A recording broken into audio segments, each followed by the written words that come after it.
అల్లూరి జిల్లా పాడేరు ఏజెన్సీలో వరద ఉధృతి కొనసాగుతోంది. ఎగువన కురుస్తున్న వర్షాలకు వాగులు ప్రమాదకరంగా ప్రవహిస్తున్నాయి. ఆసుపత్రులకు వెళ్లలేక మారుమూల గ్రామాల గిరిజనులు తీవ్రావస్థలు పడుతున్నారు. అనారోగ్యంతో ఉన్న ఒక మహిళని వాగు దాటించారు స్థానికులు. అయితే గుంజీవాడ దగ్గర గర్భిణీ స్త్రీని కూడా ఇదే రీతిలో వాళ్ళు చాలా కష్టపడి వాగు దాటించాల్సి వచ్చింది. జిల్లాలో గిరిజనులకు డోలీ కష్టాలు మాత్రం తప్పట్లేదు.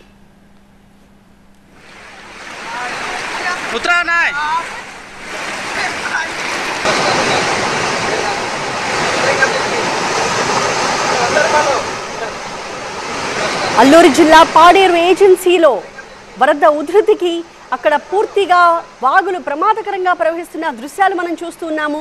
అటువంటి ప్రమాదకరమైన ప్రవాహంలోనే చాలా జాగ్రత్తగా అడుగులు వేసుకుంటూ ఇన్ఫాక్ట్ ప్రమాదకరమైన రీతిలోనే ఆ వాగును దాటుతున్నారని చెప్పాలి. ఎందుకంటే వాళ్ళకి అంతకు మించి మరొక మార్గం లేదు. అనారోగ్యంతో బాధపడుతున్న ఒక మహిళని ఈ రకంగా వాళ్ళు నలుగురు పురుషులు భుజానికి ఎత్తుకుని వాళ్ళు జాగ్రత్తగా వాగు దాటించిన ఆ ప్రయత్నాన్ని మనం చూస్తూ ఉన్నాము. అయితే వాళ్ళకి ఇది చాలా కామన్ అయిపోయింది. ఎందుకంటే భారీ వర్షాలు పడిన ప్రతిసారి తమ పరిస్థితి ఇదే.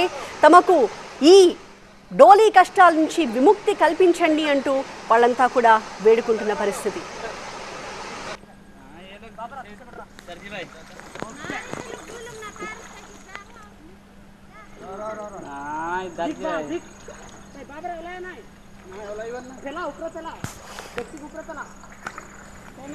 जूम से